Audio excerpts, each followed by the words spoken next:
우리가 지난주에는 예레미야 16장, 그 다음에 17장에 있는 말씀을 살펴봤습니다. 예레미야 16장에서 하나님께서는 예레미야 대언자에게 특별한 명령을 내리십니다. 너는 아내를 취하지 말라. 자녀들을 낳지 말라. 초상집에도 가지 말고 잔치집에도 가지 말라. 이 유다 백성이 너무나 큰 죄를 지었기 때문에 그래서 내 심판이 내리게 될 때 아내가 없는 게 더 좋고 그 다음에 자식이 더 없는 것이 좋을 그와 같은 때가 임할 거다 하고 하나님께서 시청과 교육을 주신 이후에 이 유다 백성의 죄는 단순하게 이렇게 잉크로 종이 위에 이렇게 기록해 놓은 그런 죄가 아니다. 무엇으로 기록했냐 하면 유다의 죄는 철필과 다이아몬드 촉으로 기록을 해서 시간이 지나도 결코 지워지지 않는 그와 같은 죄이기 때문에 내가 내리는 그와 같은 그 심판, 유다 백성이 결코 면할 수가 없다고 하나님께서 심각한 경고의 말씀을 주시면서 예레미야에게 이 세상에는 두 종류의 사람이 있다고 말씀해 주십니다. 한 종류의 사람은 사람을 의지하는 사람이에요. 근데 우리 하나님께서 사람을 의지하지 말라 그래요. 그래서 사람을 의지하는 사람은 저주받은 자다. 하나님 그렇게 말씀하시고 나 여호와에게 소망을 두는 사람, 이 하나님을 신뢰하는 그 사람이 복받은 사람이다. 하나님께서 그 말씀을 주시면서 왜 이렇게 사람이 두 종류로 갈리느냐 하면 마음에서 이 문제가 결정이 되기 때문에 마음이 가장 중요한 거다. 이 말씀을 우리에게 해주시면서 예레미야 17장 9절 10절에 마음은 모든 것보다 거짓되고 극도로 사악하니 누가 그것을 알 수 있으리요. 나 여호와는 마음을 살피며 속중심을 시험하여 각 사람의 길들과 그 사람의 행위들의 열매대로 그 사람에게 주느니라. 이렇게 말씀하시면서 마음 관리를 제대로 하고 선한 양심을 유지하도록 하나님께서 우리에게 경고의 말씀을 주세요. 그 말씀을 주시면서 마음이 우리의 병인데 이 마음을 고칠 수 있는 유일한 분은 하나님뿐이었다. 그래서 저와 여러분의 마음의 병이 생기면 목사에 갖고 소용없어요. 목사는 들어줄 수는 있지만 오직 하나님의 말씀을 통해서만 이 마음의 병을 고칠 수 있다라고 하는 그런 말씀을 우리가 지난 시간에 이제 살펴봤습니다. 오늘은 제가 예레미야 강해를 이렇게 하는 가운데 여러 사람들이 있는 책을 보는 가운데 예레미야 20장 말씀을 들고 강해를 해야 되겠다. 새해가 시작이 되면서 이 말씀으로 저와 여러분이 좀 은혜를 받으면 좋겠다. 이렇게 이제 생각을 하면서 미국의 라이켄이라고 하는 그런 목사님이 써놓은 예레미야 강해 중에서 한 부분을 취해서 영혼의 어두운 밤이라고 하는 이러한 제목으로 여러분에게 말씀을 선포하도록 하겠습니다. 우리가 오늘은 20장 말씀을 읽었는데 18장, 19장을 좀 이해를 해야 20장을 제대로 이해할 수가 있습니다. 그래서 간단하게 18장, 19장에 어떤 내용이 기록되어 있는지 여러분에게 잠시 말씀을 드리도록 하겠습니다. 자, 하나님께서 이제 두 종류의 사람 이야기를 하고 마음을 고쳐야 된다는 그런 말씀을 하신 이후에 18장과 19장에서 또 두 번의 시청과 교육을 예레미야와 유다 백성에게 이제 시켜주십니다. 그래서 18장에 가서 보니까 하나님께서 예레미야에게 저쪽에 토기장이가 있는데 그 토기장의 집에 내려가라고 하나님께서 말씀하세요. 그래서 예레미야가 토기장의 집에 내려갔더니 토기장이가 진흙을 이겨서 그 물레 위에 진흙을 올려놓고는 물건을 만드는 그와 같은 장면이 그 안에 이제 나오고 있습니다. 그래서 예레미야 가서 봤더니 토기장이가 물레를 이렇게 돌리면서 그릇을 만드는데 자기가 생각했던 것과 달리 다른 그릇이 나오니까 어떻게 하느냐 하면 자기가 만들었던 그 그릇, 지금 진흙 상태로 있는 그릇을 완전히 훼손시키고 다른 그릇을 만드는 그와 같은 것을 하나님이 예레미야에게 이제 보여주시면서 뭐라고 이야기하시냐 하면 이 유다 백성이 내가 선택한 선민임에도 불구하고 자기들의 마음에서 상상하는 대로 걸으면 이 토기장이가 물레에 얹어놓은 그 진흙을 이 진흙이 훼손이 되고 제 역할을 하지 못하고 토기장의 그런 목적에 맞지 않는 그런 그릇의 형태로 나왔을 때 토기장이가 가차없이 이 진흙을 훼손시키고 다른 그릇을 만든 것처럼 유다 백성이 이와 같은 죄를 계속해서 지게 될 때는 내가 더 이상 참을 수가 없다. 아무리 선민이라 하더라도 이 토기장이가 이 진흙을 훼손시킨 것 같이 내가 택한 이 민족, 이 이스라엘 백성을 훼손시켜서 심판을 가져와서 그래서 이 백성을 엄중히 책망하겠다고 하나님께서 말씀해 주시는 그런 내용이 그 안에 기록이 되어 있습니다. 지금 이 시대에 이걸 적용해 볼 것 같으면 구원받은 자라 해도 하나님의 목적에 따라 제대로 삶을 살지 않으면 그러면 하나님의 징계가 임한다는 겁니다.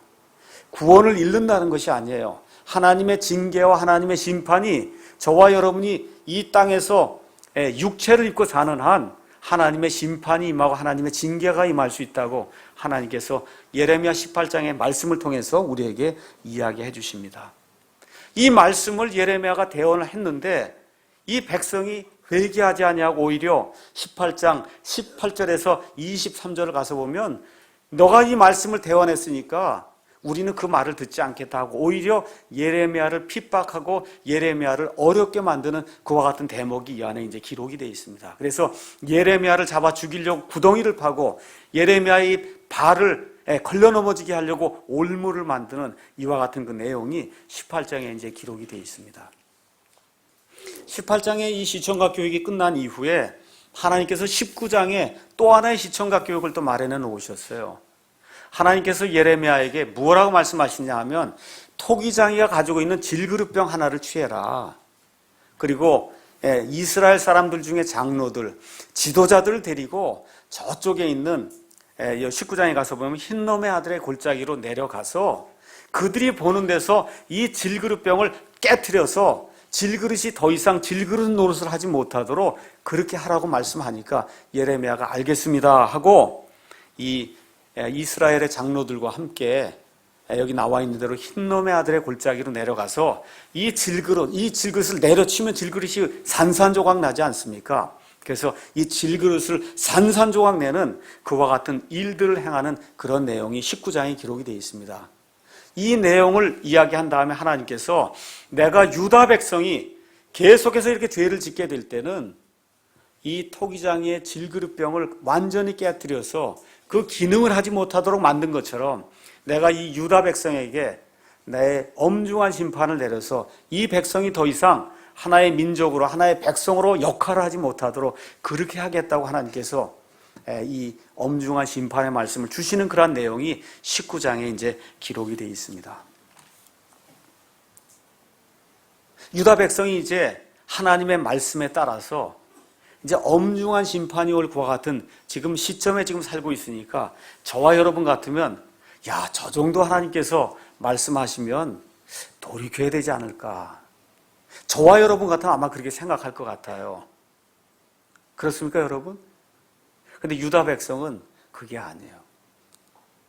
오늘 여기 읽은 대로 예레미야 20장에 가서 보니까 제사장 중에 우두머리 제사장으로 하나님의 집 성전을 감독하던 사람이 있었는데 이 사람의 이름이 임멜의 아들 바수울이라고 나와 있습니다.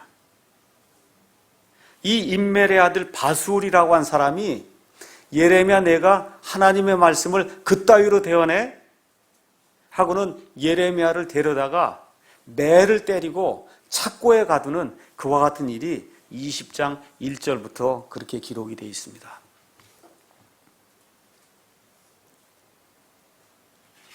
예레미야 1장에 가서 보니까 1장 5절에 하나님께서 예레미야에게 뭐라고 말씀하시냐 하면 내가 너를 뱃속에 짓기 전에 이미 너를 많은 민족들을 향해 내 말을 전달할 대언자로 세웠다 라고 하나님이 선포를 하십니다. 그랬더니 대언자 예레미야가 하나님 말을 전하려면 말을 잘해야 되는데 저는 아이이기 때문에 말을 못합니다. 그랬더니 우리 하나님께서 그런 거 신경 쓰지 마라. 내가 내 입에 내 말들을 넣어줄 테니까 너는 가서 그 말들만 전하면 된다. 뭐 멋있게 말하고 사람들 듣기에 좋은 대로 이렇게 말할 필요 없다. 내가 내 입에 A라고 얘기하면 그러면 A만 전하면 되고 B라고 얘기하면 B만 전하면 된다. 너는 나의 대언자다. 내 말을 전하는 사람이 아니라 내가 내 입에 넣어줄 그 말들을 전한 대언자로 내가 세웠다. 그러고는 하나님께서 뭐라고 말씀해 주시냐면 많은 백성들이 너를 치려고 너를 대적하려고 노력할지라도 내가 너를 방벽을 세운 도시, 너를 쇠기둥, 놋 성벽이 되게 할 테니까 아무도 너를 대적할 자가 없겠다고 하나님이 그렇게 약속을 해주셨어요. 그래서 대언자 예레미야가 하나님의 말씀대로 될 줄로 제가 믿습니다 하고 그 이후부터 하나님께서 그의 입에 넣어주시는 그와 같은 말씀을 신실하게 전달했습니다. 하나님의 말씀을 신실하게 전달하면 사람이 늘고 추종자가 늘고 예레미야 그 대언자 앞에 와서 말씀을 들으려고 하는 그런 사람이 늘어야 될 줄 알았는데 그게 아닌 거예요. 하나님의 말씀을 있는 그대로 전달하니까 사람이 떨어져 나가고 친척들이 떨어져 나가고 왕이 미워하고 하나님을 섬긴다고 한 제사장과 서기관들과 율법 박사들이 오히려 와서 예레미야를 대적하는 그와 같은 일들이 생기면서 예레미야만 남고 나머지는 다 예레미야의 적이 되는 이와 같은 고독한 삶이 예레미야의 생애 속에 이제 이루어지게 되는 겁니다. 아무도 그의 말을 듣지 않습니다. 하나님이 심지어 아내도 두지 말라 그러니까 집에 와도 아내도 없어요. 아이들도 없습니다. 말 그대로 고독한 그러한 삶이 예레미야의 인생을 이제 지배하게 되는 그와 같은 순간이 지금 예레미야에게 이제 임하게 된 거예요. 자, 여기까지는 그래도 참을 수가 있었는데 지금까지는 백성들이 와서 위협하고 그 다음에 협박을 하고 그 정도 수준이었는데 지금 어떤 일이 생겼냐 하면 하나님의 집을 감독하는 우두머리 치리자가 명령을 내려서 예레미야를 데려와라. 예레미야를 데려와서는 매를 때리고 그 다음에 지금 착고에 밤새도록 가둬놓았다고 지금 성경이 기록하고 있어요. 여러분과 제가 옛날 이제 조선시대 그걸 다루는 그런 그 영화나 이런 걸 가서 보시면 주리를 트는 그런 대목 여러분 보시죠? 누가 죄수로다 나오게 되면 이 발 밑에다가 이 나무를 집어넣고 말 그대로 사지를 틀어버려서 사람을 고문하고 하는 그와 같은 여기 지금 착고가 그런 내용의 착고예요. 그냥 가서 이렇게 누워있는 감옥에 있는 그런 착고가 아니라 말 그대로 팔을 비틀고 다리를 비틀고 등을 내려치고 하는 이와 같은 그 모독을 당하는 그와 같은 일이 예레미야에게 발생하게 된 거예요.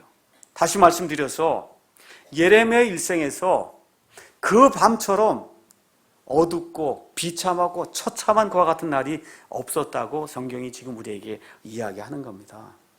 다시 말씀을 드려서 모든 것이 그가 가지고 있던 자존심, 그에게 뭐가 있겠어요? 내가 하나님의 말씀을 선포한다고 하는 내가 하나님의 대언자라고 하는 그 자존심, 그거 빼고 예레미야에게 뭐가 있겠어요? 근데 하나님의 말씀을 가르치고 하나님 앞에 나오는 그 성도들에게 희생물을 받아서 하나님께 예물을 드리는 제사장이 와서 하나님의 이 대언자의 자존심과 명예를 짓밟고 그 다음에 육체를 피곤하게 하고 매를 치고 손과 발이 찢어지고 등이 아프게 되는 이와 같은 일이 그날 밤에 예레미야에게 임하게 된 겁니다. 그래서 제가 오늘 설교 제목을 영혼의 어두운 밤이다 그렇게 이제 잡았어요. 백성이 핍박한 게 아니에요. 누가 핍박해요? 이 제사장들 중에 우두머리가 되는 사람, 이 사람도 하나님의 일을 하는 사람이잖아요. 하나님과 사람 사이에 서서 중보자 역할을 하는 사람, 그 역할하는 사람 중에 제일 우두머리 치리자가 와서 하나님의 말씀을 대언했다고 해서 지금 예레미야를 이렇게 비참하게 처참하게 이렇게 만드는 그와 같은 일이 여기 20장에 이제 기록이 되어 있습니다. 밤새도록 이 일을 해놓고는 바술이 아마 미안했든지 그 다음날 가서 보니까 예레미야를 놓아주는 그런 대목이 이제 성경에 기록이 되어 있습니다. 예레미야가 이렇게 노임을 당하면서 하나님의 말씀이 예레미야에게 임하면서 바술과 바술의 친구들에게 하나님께서 내리시는 그런 심판의 말씀이 3절부터 6절에 나와 있습니다. 다음날 바수울이 예레미야를 착고에서 풀어주매 이에 예레미야가 그에게 이르되 주께서 내 이름을 바수울이라 하지 아니하시고 마골 밋사빕이라 하셨느니라. 바수울이라고 하는 그런 뜻은 사방에서 열매를 맺는다 그런 뜻이에요. 근데 내 이름이 이제는 그런 뜻이 아니라 마골 밋사빕이다. 이건 무슨 얘기냐면 사방에서 두려움이 내게 임한다 그런 뜻이에요. 이름이 지금 바뀌었다는 겁니다. 지금까지 내가 하나님의 제사장이라 그래서 돌아다니면서 사람들에게 존경을 받고 많은 열매를 냈지만 이제부터 내가 하나님의 대언자를 핍박하고 이것은 대언자를 핍박한 것이 아니라 하나님의 말씀에 도전한 거기 때문에 내가 이제부터는 사방에서 두려움이 내게 임하는 것을 내 눈이 보게 될 것이다 라고 이야기하면서 하나님이 이름을 바꿔주시는 그와 같은 일이 이제 생기게 됩니다. 예레미야는 등에 이렇게 피가 흐르고 손과 발이 뒤틀리는 그와 같은 어려움을 겪었지만 바수울과 너의 친구들은 바빌론에 잡혀가서 그 이방 사람들 앞에서 모독을 당하고 모욕을 당하고 어려움을 당하는 그와 같은 일을 내가 너를 위해서 준비해 놓았다고 하나님께서 이렇게 말씀하시는 그런 내용이 3절에서 6절에 나와 있습니다. 지금까지 우리가 예레미야 1장부터 19장을 살펴봤는데 예레미야가 하나님의 그 심판을 이야기할 때 저 멀리 북쪽에서 한 민족이 저 멀리 북쪽의 한 나라가 이 땅에 내려와서 너희를 심판하겠다고 그렇게 이야기했어요. 근데 오늘 여기 20장에 들어가서 처음으로 그 북쪽 나라, 북쪽 민족이 누군가가 정확하게 지금 나오고 있습니다. 누구예요? 바빌론이다. 그래서 여기 20장부터 시작해서 예레미야 끝날 때까지 바빌론이 약 200번 이상 나오는 그런 일이 생기면서 구체적으로 계시가 점진적으로 드러나기 시작하면서 이제 이스라엘, 유다를 멸망시킬 그와 같은 나라가 바빌론이라고 하나님께서 말씀해 주시는 그와 같은 일이 이제 나오게 됐습니다. 그래서 오늘은 하나님의 말씀을 신실하게 전하다가 대접을 받기는커녕 오히려 하나님의 제사장에게서 매를 맞고 사지가 뒤틀리는 이와 같은 그 형벌을 받으면서 그 감옥 속에 지금 착고 속에 들어가 있는 그 예레미야가 그 영혼의 어두운 밤을 거치면서 우리를 위해서 적어놓은 이 말씀을 통해서 2013년도에 또 앞으로 우리가 인생을 살아가면서 어떠한 교훈을 받아야 될 것인가, 이 내용을 저와 여러분이 함께 생각해 보려고 합니다. 그 어둡던 밤에 예레미야 그 마음속에 가슴속에 어떤 일이 생겼는가가 이 안에 기록이 돼 있어요. 성경 기록의 모든 것은 저와 여러분의 배움을 위해 기록되어 있다 그렇게 이야기하고 있습니다. 배워야 돼요. 그래서 우리가 배우기 위해서 여기 있는 말씀을 하나하나 살펴보도록 하겠습니다. 디모데후서 3장 11절에서 12절 가서 보니까 사도 바울이 디모데에게 주는, 목회자에게 주는 이 목회서신의 그 글에서 무엇라고 이야기하느냐 하면 10절부터 읽어보니까 이렇게 기록이 되어 있습니다. 그러나 너는 나의 교리와 삶의 방식과 목적과 믿음과 오래 참음과 사랑과 인내와 안디옥과 이고니움과 루스드라에서 내게 닥친 핍박과 고난을 잘 알았으며, 사도 바울이 복음을 선포하러 여기저기 다닌 가운데 많은 핍박과 고난을 당했습니다. 그 중에 사도 바울의 그 마음속에 남아있던 그 고난과 핍박이 어디에서 있었냐 하면 이고니움과 루스드라에서 하나님의 말씀을 선포하다가 사람들이 돌로 쳐서 사도 바울이 죽임을 당하는 그와 같은 일이 사도 바울에게 있었어요. 그 영혼의 그 어두웠던 그런 밤, 그거를 기억하면서 사도 바울이 디모데에게 지금 하나님의 말씀을 전달해 주면서 무엇라고 이야기하느냐 하면, 내가 어떠한 핍박을 견디었는지 내가 잘 알았느니라. 그러나 주께서 그 모든 것 가운데서 나를 건져내셨느니라. 12절 다 같이 읽겠습니다. 참으로 그리스도 예수님 안에서 하나님의 뜻대로 살고자 하는 모든 자는 핍박을 받을 것이다. 지금 성경이 그렇게 기록하고 있습니다. 예레미야도 핍박을 받았고 사도 바울도 핍박을 받았고 예수님 말할 것도 없이 엄청난 핍박을 받았어요. 저와 여러분이 참되게 하나님을 따르고 신실하게 하나님을 따르면 하나님의 사람들이 당했던 것과 같은 그런 고난과 핍박이 오는 게 정상적인 일이라고 성경이 이야기하고 있습니다. 어떤 일이에요? 정상적인 일이에요. 고난과 핍박이 오면 정상적인 일이에요, 여러분. 아멘이 없으시네. 고난과 핍박이 오는 일이 정상이에요, 그게. 그게 없는 게 이상한 거예요. 맞습니까? 그게 없는 게 이상한 거예요. 어째 왜 이렇게 고난이 없냐? 그건 뭔가 지금 믿음 생활이 잘못되어 있는 겁니다. 그래서 예레미야의 이 영혼의 어두운 밤속에 일어났던 그 일을 통해서 우리가 4가지 교훈을 받으려고 그래요. 첫째 교훈, 무엇이냐 하면 그는 그 고난을 당할 때 그 고난을 하나님께 가져갔습니다. 하나님께 가져갔어요. 자, 그러면 예레미야가 이렇게 고난당하고 낙담하게 되는 그런 그 원인이 이 안에 이제 기록이 되어 있는데 10절에 가서 보니까 뭐라고 기록이 되어 있냐? 많은 사람이 중상 모략하는 것과 사방에서 두렵게 하는 것을 내가 들었습니다. 이렇게 기록이 되어 있어요. 하나님, 사방에 두려움이 있습니다. 아까 바수을 보고 마골 미사빕이라고 해서 이름을 바꿔주셨는데요. 사실은 제가 마골 미사빕입니다. 사방에 두려움이 있습니다. 사람들이 내 명예를 깎아내립니다. 내 위엄과 내 자존심을 깎아내립니다. 그러면서 뭐라고 얘기하느냐 하면 그들이 말하기를 전하라. 우리도 그것을 전하리라. 그렇게 이야기합니다. 예레미야에 대해서 나쁜 것 얘기해주면 내가 가서 저 사람에게 전하고 또 그 사람은 저 사람에게 전하고 해서 온 유다 백성이 알 수 있도록 그렇게 하겠다고 하면서 나를 중상모략하는데 제가 정말 죽겠습니다. 그러면서 또 뭐라고 얘기하느냐 하면 나와 친한 그 친구들마저도 나를 저버리고 예레미야가 실족하게 되면 예레미야를 잡아서 넣어야 되겠다 하고 내 친구들마저도 나를 조롱하고 핍박하는 그와 같은 일이 있습니다. 또 왜 낙담했느냐? 둘째, 제가 하나님의 말씀을 선포하면 백성이 좀 들어야 되는데 백성이 저를 조롱거리와 비난거리를 삼습니다. 7절 가서 보니까 뭐라고 되어 있냐 하면 내가 날마다 조롱을 받고 사람마다 나를 비웃나이다. 지금식으로 얘기하면 코미디 프로그램이 있어서 코미디언들이 나오는데 코미디언들이 하는 그 주제가 뭐냐? 예레미야에 대한 거다 그 얘기예요. 예레미야가 뭐 토기장이 집에 내려가서 무슨 물레하고 진흙 얘기를 했다고? 예레미야가 또 토기장의 질그릇병을 깨트렸다고? 그게 코미디언들이 사용하는 그 코미디의 화제가 예레미야 이야기다 그 얘기예요. 그 말이 이루어지지 않을 거다.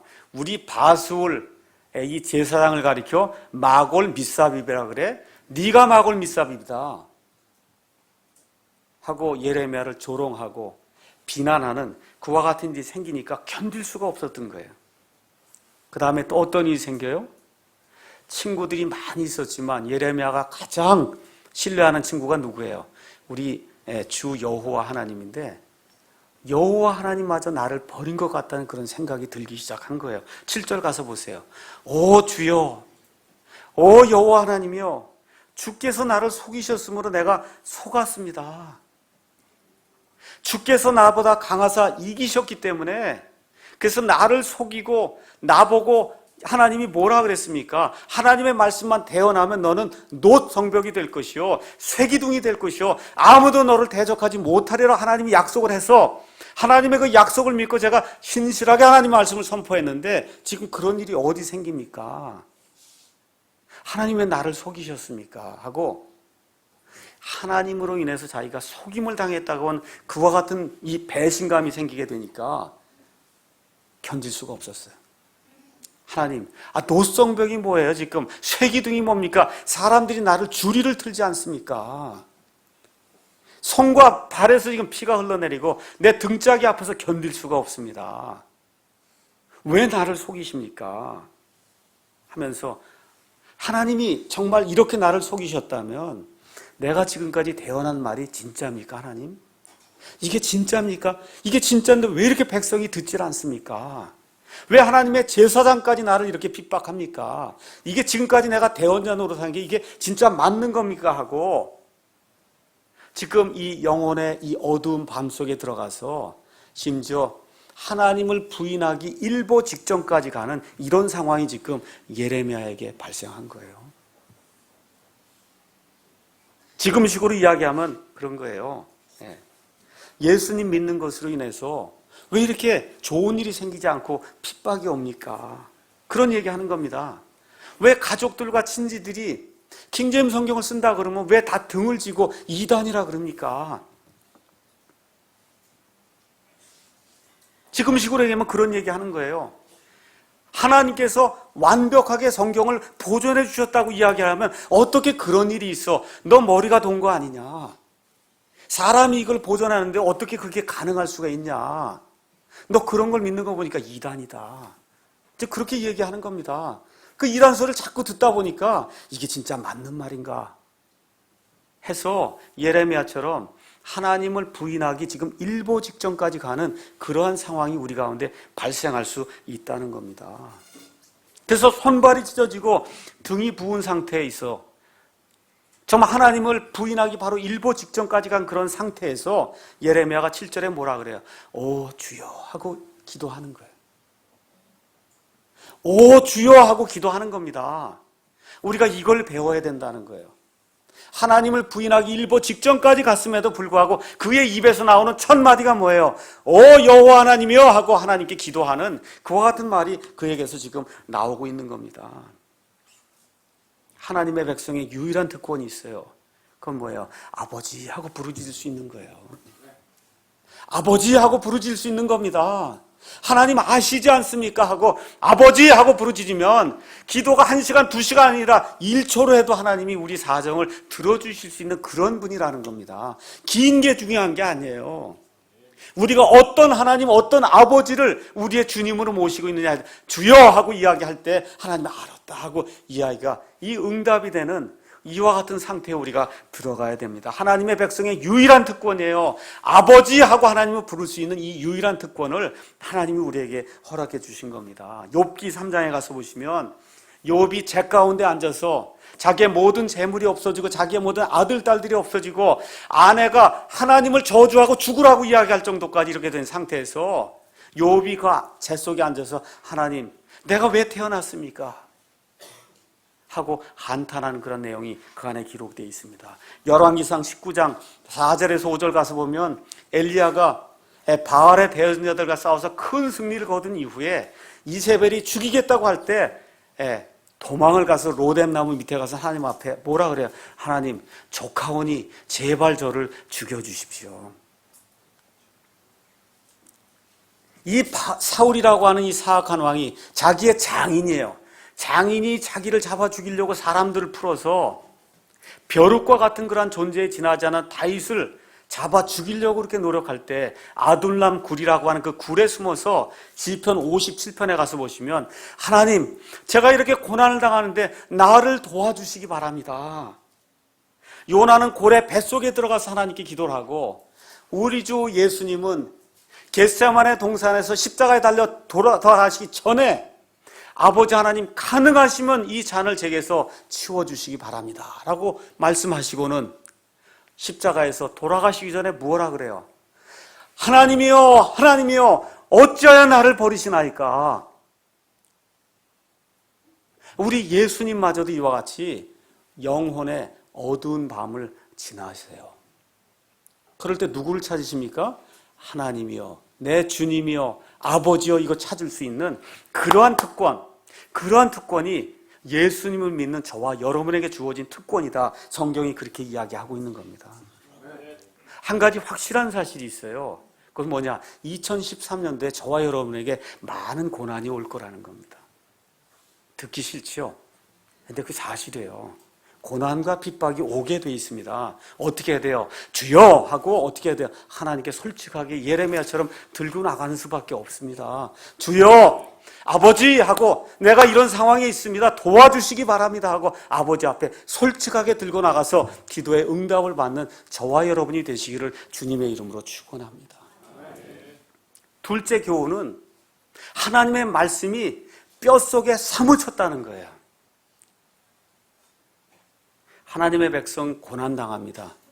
그 많은 고난 중에 개인적인 잘못 때문에 당하는 그런 고난도 있고 하나님 때문에 당하는 그런 고난도 있습니다. 어찌됐든 하나님 때문에 고난당하는 그런 일이 예수 믿는 사람들에게 생길 수가 있습니다.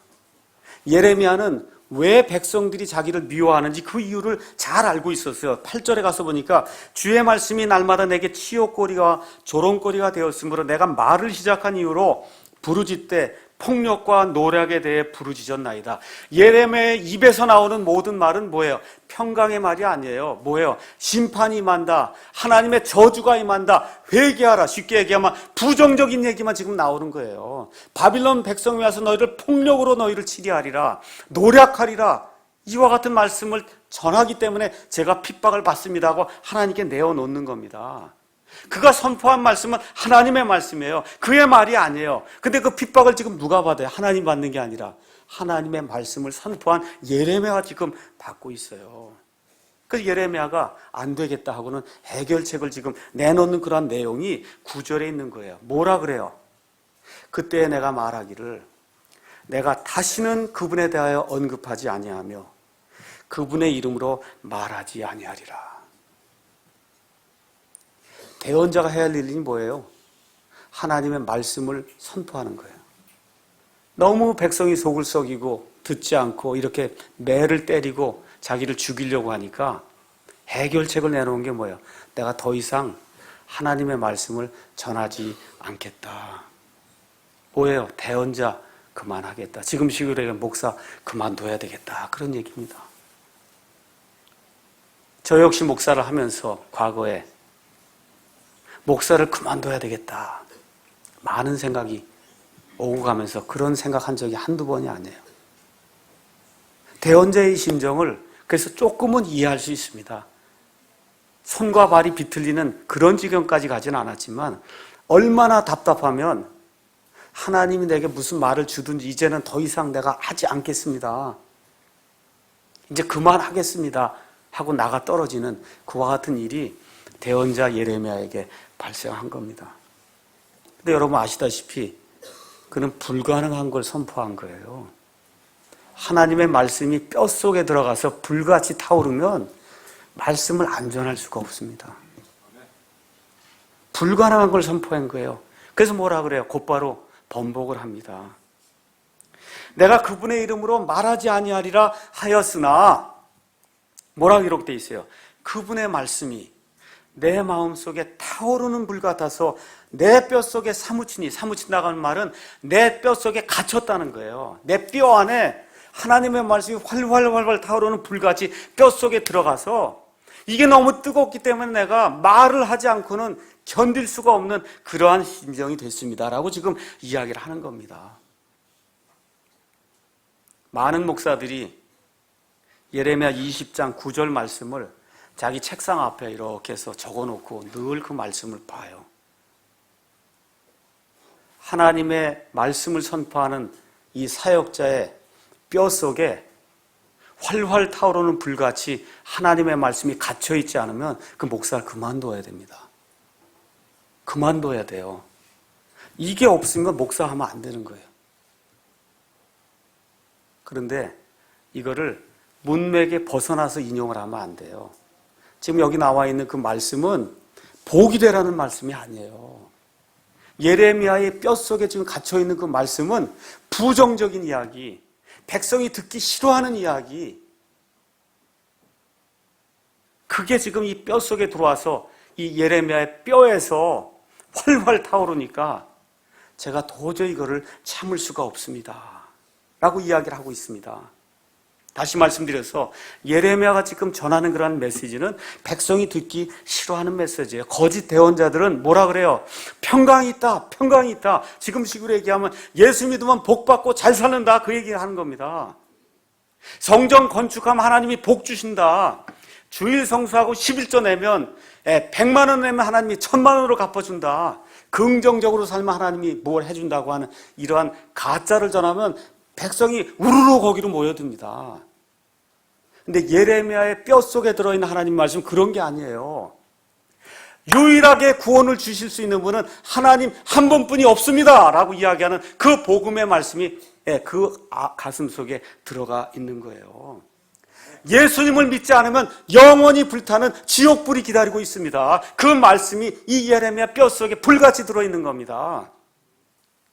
하나님께서 온전하게 완전하게 하나님 자신의 그 모든 단어들을 영어 킹제임스 성경에 완벽하게 보존해 주셔서 이 시간에 하나님의 온전한 말씀이 있습니다라고 외치는 그와 같은 그 말씀이 이 예레미야의 뼛속에 사무치도록 지금 들어가 있는 겁니다. 이 신약시대에 구약의 교회를 하지 말고 하나님이 원하시는 신약시대의 교회를 해야 된다 하고 그 외쳐야 되는 그런 그 외침의 말씀이 이 예레미야의 뼛속에 불같이 들어가 있는 겁니다. 그래서 예레미야와 같이 이 하나님의 말씀을 고지곳대로 전해야 되겠다는 이러한 그러한 각오가 서 있지 않는 한 목사를 하면 안 되는 거예요. 우리 신학원 하는 그 형제자매들 가운데, 특히 형제님들 가운데 목사를 하겠다 이렇게 작정하시면 뭐가 있어야 되냐? 예레미야와 같이 영혼의 어두운 밤을 한번 거치는 그와 같은 경험이 있어야 좋은 목사가 될 수 있습니다. 여러분에게 한번 제가 여쭙겠어요. 여러분 뼛속에 하나님의 말씀이 활활 타올라서 말씀을 전하지 않고는 배길 수 없는 그와 같은 심정을 가지신 적이 있으십니까? 있으세요? 구원받기 전에 야 진짜 이게 인생이 무엇인가? 내가 왜 이렇게 살아야 되는가? 이 구원이 무엇인가? 지옥이 무엇인가? 천국이 무엇인가? 이것 때문에 고민하면서 예레미야처럼 영혼의 어두운 밤을 거치신 적이 여러분 있으십니까? 이게 있어야 되는 거예요. 구원받은 이후에 성화의 삶을 사는 가운데 지금 예레미야 구원받은 사람이잖아요. 맞습니까? 네. 하나님의 사역을 하는 가운데 영혼의 어두운 밤을 얼마나 깊이 거쳤는가, 그 깊이에 따라서 그 사람의 사역이 크게 되냐 적게 되냐가 결정이 된다, 그 얘기입니다. 그래서 저와 여러분이 영혼의 이 어두운 밤을 거친 적이 있는가, 하나님 앞에 내 자신을 살펴보는 그러한 한 해가 되기를 주님의 이름으로 축원합니다. 성경을 번역하는 가운데 가장 어려운 일이 어느 때 발생하느냐? 같이 일하고 내 친구로 믿었던 사람들이 배반하고 도망갈 때, 그때 이 정말 힘든 것과 같은 일이 생겨서 너무너무 힘들고 어려운 그런 가운데 있을 때 어느 한 목사님이 그 얘기를 제게 이야기해 주더라고요. 형제님, 성경 번역자라면 이것도 감당해야 될 짐입니다. 이것도 감당해야 된다는 거예요. 그냥 성경만 번역하면 끝나는 게 아니라 친구가 배신을 하고 한 20명 정도가 처음 같이 시작했는데 이제 남은 사람이 3명뿐이 안 남았어요. 이렇게 진리를 위해 싸우는 게 쉬운 일이 아니에요. 그 다 떠나고 났더니 하나님이 여러분을 제게 주셨어요. 여러분을 제 친구로 또 주신 거예요. 할렐루야, 감사한 일이죠. 네. 셋째, 우리가 받아야 될 교훈이 있어요. 그거는 고난 속에서도 하나님께 찬양하고 경배해야 된다는 겁니다. 육신의 고통 속에서, 낙담 속에서도 11절에서 13절 가서 보니까 예레미야는 하나님께 경배를 드립니다. 11절에 주님은 강하고 두려운 분으로서 나와 함께 계심으로 나를 핍박하는 자들이 걸려 넘어져서 이기지 못하고 크게 부끄러움을 당하리니 그들은 결코 형통하지 못하리라고 하나님의 능력을 찬양을 하고, 12절에는 하나님 저를 도와주시기 바랍니다 하고, 왜 고난을 당하는지 하나님의 말씀을 올바로 선포했는데 왜 이 일이 내게 임하는지 제대로 알지 못하면서도 하나님 저를 도와주시기 바랍니다 하고, 13절에 가서는 또 뭐라 그래요? 주께 노래하라. 여러분, 이게 노래가 나올 상황입니까? 지금 죽을 지경인데 지금 노래가 나올 상황이에요? 노래하잖아요. 너희는 주를 찬양하라. 그분께서 악을 행하는 자들의 손에서 이 가난한 자, 이 예레미야 이 가난한 자의 혼을 건져내셨느니라 하고 하나님을 찬양하는 일이 그의 삶 속에 있었다는 겁니다. 이와 같은 일이 2013년도에 저와 여러분의 삶 속에서 풍성하게 넘치기를 주님의 이름으로 축원합니다. 여기서 그치면 얼마나 멋있겠어요. 하나님께 찬양하라, 노래하라 그러고 그치면 좋은데 그게 아니에요. 14절부터 18절은 예레미야가 뭘 얘기해요? 내가 태어나지 않았으면 얼마나 좋을까. 자기를 저주하는 내용이 이제 14절부터 18절에 나오는 거예요. 넷째, 우리가 받아야 될 교훈은 뭐냐 하면 성도의 삶은 굉장히 이중적이라는 거예요. 그게 어느 면에서 정상적인 삶이라는 겁니다. 예수 믿으면 그냥 고가의 초고속으로 저 위로 올라가서 그냥 막 달려가는 그런 삶이 아니고, 사는 게 찬양하다가 저 밑으로 떨어졌다가 찬양하다가 이게 왔다 갔다 이게 이런 일이 발생한다는 거예요. 이게 누구의 말이에요? 예레미야의 말이에요. 신약시대에 우리 예수님께서 가이사랴 빌립보에 가셨어요. 사람들이 나를 누구라 그러느냐? 그랬더니 뭐라고 대답해요? 구약시대의 대언자들 중에 하나와 같다 그럽니다. 또 누구라 그래요? 그 대언자들 중에 예레미야와 같다 그럽니다. 얼마나 훌륭한 사람이, 예수님하고 예레미야를 거의 동격으로 지금 놨단 말이에요. 사람들이 야, 저 예수님 보니까 과거에 예레미야하고 똑같네. 근데 지금 뭐라 그래요? 하나님을 이만큼 찬양하더니 가서 하나님 왜 나를 이 세상에 내놓았습니까? 지금 그 얘기하는 거예요. 저 위로 올라갔다가 쭉 떨어져서 스키조프레니아라고 하는 그런 병이 있어요. 이중 인격, 사람은 하나인데 인격체가 두 개 있는 거예요. 여러분 롤러코스터 타보신 적 있으시죠? 위로 쫙 올라갔다가 밑으로 확 내려가면 어떻게 되는지 아시죠? 지금 예레미야가 지금 상황이 지금 그렇게 돼 있어요. 주님을 찬양하는 것으로 끝나면 너무 좋은데 14절부터 18절은 오히려 주님께 누가 되는 그런 말을 하니까 어떤 성경학자들은 원래 14절부터 18절은 여기 있어서는 안 되는 말이다. 그렇게 이야기하는 사람이 있을 정도로 그 어두운 밤을 지나면서 예레미야의 그 마음속에 왔다 갔다 하면서 그 넘쳐나는 것 같은 고민을 저와 여러분이 이걸 통해서 10분 이해하셔야 됩니다. 14절에서 18절은 여기 있어야 될 말이에요. 저와 여러분을 위해서 하나님께서 이 말씀을 여기다 두셨어요. 왜 두셨느냐? 저와 여러분이 구원받아서 하나님의 의인임에도 불구하고 또 죄인이라는 걸 가르쳐 주시기 위해서 하나님이 이 말씀을 여기다 놓아주셨어요. 여러분 하나님 앞에 예수 그리스도의 보혈의 공로로 말미암아 여러분 의인으로 칭함받은 건 믿으십니까? 저와 여러분의 신분이 하나님 앞에서 의인이라고 하는 그런 사실을 믿으세요? 근데 아직도 죄성이 남아있어서 죄를 짓는 내 모습을 보면 예레미야처럼 아유 하나님 차라리 태어나지 않은 게 좋겠습니다. 이러한 고백이 우리 삶 속에 나올 수밖에 없다는 거, 그게 정상이라는 겁니다. 그래서 하나님 말씀이 우리에게 은혜가 되는 거예요. 다 잘하는 사람 것만 적어놨으면 기가 죽어서 살겠어요, 저와 여러분이? 어떻게 예수 믿고 살겠어요? 그게 아니에요. 하나님이 우리 인생이 어떤 것인지, 우리가 어떤 구조로 생겨먹은 그런 존재인지 하나님이 아신다는 거예요. 그래서 우리가 하나님의 그런 의를 힘입을 때는 찬양을 이만큼 부르다가 내 자신을 돌이켜서 내 자신을 보고 내 자신을 의지하게 될 때는 저 밑으로 빠져들 수밖에 없는 그러한 비참한 존재다. 하나님이 그걸 우리에게 가르쳐 주시는 겁니다. 죄들의 용서는 받았어요. 100% 받았습니다. 근데 여러분 죄 지세요, 안 지세요? 죄 져요. 지금 예레미야처럼 죄를 집니다. 구원 받았음에도 불구하고 죄를 져요. 그래서 찬양하다가 불평하기도 하는 겁니다. 그래서 이 구절을 통해서 우리 하나님께서는 아무리 좋은 성도라도 이와 같은 어려움 속에 들어갈 수 있다는 겁니다. 이게 저와 여러분의 2013년도에 큰 희망이 돼야 돼요. 희망이 돼야 됩니다. 예레미야를 한번 보세요. 어려움을 당할 때 이 정도까지 가는구나. 이게 저와 여러분의 소망의 지표가 돼야 돼. 매일 이러면 안 되고요. 매일 이러면 안 됩니다. 이 영혼의 어두운 밤을 거칠 때, 너무 견디기 어려울 때는 이런 상황 속에 들어갈 수 있는 게 성도의 삶이다. 얼마나 은혜가 됩니까? 엘리야가 뭐라 그래요? 하나님 제발 저를 죽여주십시오. 이게 얼마나 은혜가 되는 말씀이에요. 하나님의 일을 크게 하다가 이 이세벨이라고 하는 여인이 너를 죽이겠다 그러니까 도망가면서 하나님 조카오니 나를 죽여주십시오. 이런 말씀이 저와 여러분에게 은혜가 되는 겁니다. 그는 핍박의 원인을 잘 알고 있었어요. 자기 백성이 왜 하나님을 대적하는지 잘 알고 있었습니다. 내가 왜 이런 모욕을 당하는지 예레미야가 잘 알고 있었어요.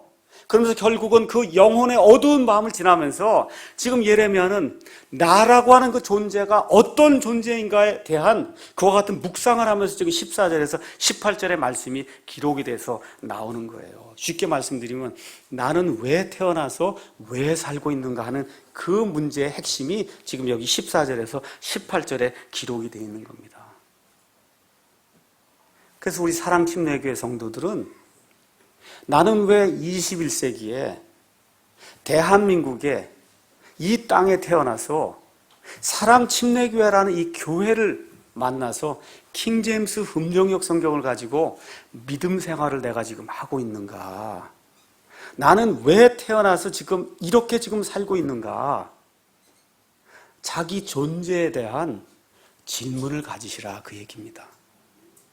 여기 그냥 모인 게 아니에요. 저와 여러분이 그냥 모인 게 아니에요. 저와 여러분의 존재의 목적이 있다는 겁니다. 그래서 2013년도에는 이 사랑침례교회라고 한 이런 그 공동체를 통해서 하나님이 왜 이 땅에 지금 이 시간에 인천에 있는 사랑침례교회 나를 멤버로 다 이렇게 보내주시고 하나님의 말씀을 듣고 선포하고 전달할 수 있는 그런 사람으로 만들어 주었는가? 이거를 생각해보는 그런 시간이 저에게 많이 넘치면 넘칠수록 저와 여러분이 성숙한 그러한 그리스도인이 되므로 하나님이 기뻐하시는 하나님의 목적을 만족시킬 수 있는 그와 같은 성도가 될 수 있다 그 얘기입니다. 이 예레미야는 뭘 지금 한탄하고 있어요? 왜 태 속에서 내가 나왔냐 하고 태 속에서 나온 이후의 것을 지금 한탄하는데 하나님은 뭐라 그래요? 예레미야 1장 5절에 내가 태 속에 뱃속에 너를 짓기 전에 창세전부터 너를 대원자로 삼았다. 하나님이 그렇게 이야기하는데 대원자는 어디까지만 봐요? 뱃속에서부터만 보는 거예요. 그래서 오늘 이 말씀을 보시면서 하나님이 왜 나를 이렇게 이 자리에 서게 만드셨는가? 어머니 뱃속에서부터 보지 마시고 창세전에 하나님께서 우리를 사랑하셔서 자신의 아들의 그 독생자의 피를 통해서 왜 나를 구속해 주시고 성화된 삶을 살게 해주시며 하나님의 목적에 부합된 그런 삶을 살 수 있도록 하나님이 마련해 주셨는가? 이거를 깊이 생각하면 생각할수록 저와 여러분이 성숙한 그리스도인이 될 수 있다 그 얘기입니다. 이렇게 될 때 로마서 8장 28절에 있는 것처럼 하나님을 사랑하는 자들, 곧 그분의 목적에 따라 부르심을 받은 자들에게는 모든 것이 합력하여 선을 이루느니라. 아멘. 모든 것이 합력하여 악한 일도 보기에 좋지 않은 일도 그 모든 것들도 합력해서 선을 이루는 줄을 저와 여러분이 확신할 수 있게 되는 겁니다. 그래서 이제 오늘의 요약의 말씀을 드리겠습니다. 영혼의 어두운 밤, 이거 목사도 거쳐야 되고 성도라면 다 거쳐야 됩니다. 구원 받기 전에 구원이 뭔가에 대해서 깊이 생각하면서 영혼의 어두운 밤을 거쳐야 그 구원이 확실한 거예요. 구원받은 이후에 성화된 그런 삶을 내가 왜 제대로 살지 못할까? 이 사역자로서의 삶을 내가 왜 제대로 살지 못할까 하고 이 영혼의 깊은 밤속에 들어가서 자기 그 존재의 이유를 하나님 앞에 묻고 묻는 가운데 이렇게 비참한 상태까지 떨어지게 될 때 하나님께서 그를 들어 올리셔서 위대한 대언자로 위대한 성도로 만들어 주시는 겁니다.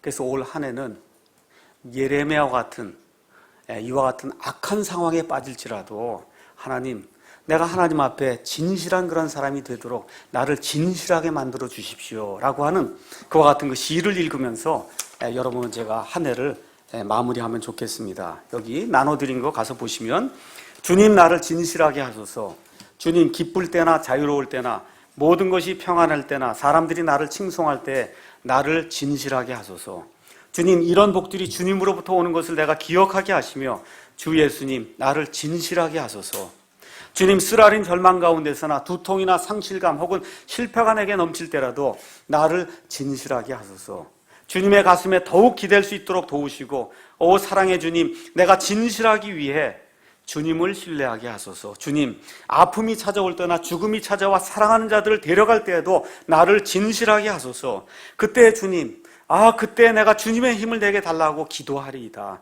사랑의 구원자시여 나를 진실하게 하소서, 주님, 다른 사람들은 진실하지 않아도 나는 진실하게 하시고 내가 몇 안 되지만 신실하던 자 안에 서게 도와주시옵소서. 비록 조롱받고 갇히고 죽음이 나를 엄습해도 주 예수님, 어떤 값을 치르더라도 나를 진실하게 하소서. 오 주님, 내가 기도하오니 나를 진실하게 하소서. 매일 어떤 운명에 처할지 몰라도 나를 진실하게 하소서. 나의 힘은 약하오니 주님께서 나의 견고한 버팀목이 되소서. 내가 진실하기 위해 오직 주님만을 신뢰하나이다. 예수님께서 말씀하십니다. 오직 너희는 첫째로 하나님의 왕국과 그분의 뜻, 의를 구하라. 그리하면 이 모든 것을 그 위에 있는 것처럼 먹을 것, 입을 것, 마실 것을 너희에게 더해 주시리라. 우리 하나님께서 말씀해 주셨으니까 이 소망의 말씀을 2013년도에 우리 가슴 속에 새기고 예레미야와 같이 진실한 그런 사람이 되도록 하나님 앞에 기도하고 앞으로 전진해 나갈 때 하나님께서 말해 주신 하늘의 복을 저희가 충만히 받을 줄로 믿습니다. 기도하겠습니다.